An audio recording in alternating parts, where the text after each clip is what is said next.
मेघालयला हनीमूनसाठी गेलेल्या इंदूरच्या जोडप्यापैकी पती राजा रघुवंशी याचा मृतदेह सापडल्याने कुटुंबाच्या आशा मावळल्या आहेत। नवविवाहित दाम्पत्य 23 मे पासून बेपत्ता होतं। राजाचा मृतदेह एका दरीत सापडला असून पत्नी सोनम रघुवंशीचा शोध अजूनही सुरू आहे।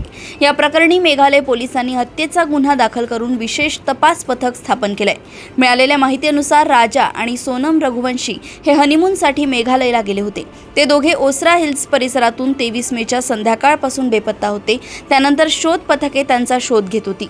राजाचा भाऊ सचिनने दादाच्या मृत्यूच्या बातमीला दुजोरा दिलाय। राजाचा भाऊ विपिनने सांगितलंय की जिथे स्कूटर सापडली तिथून सुमारे 20 ते 25 किलोमीटर दूरवर मृतदेह सापडलाय। राजाचा मृत्यू कसा झाला आणि तो इथे कसा पोहोचला याची चौकशी सुरू आहे।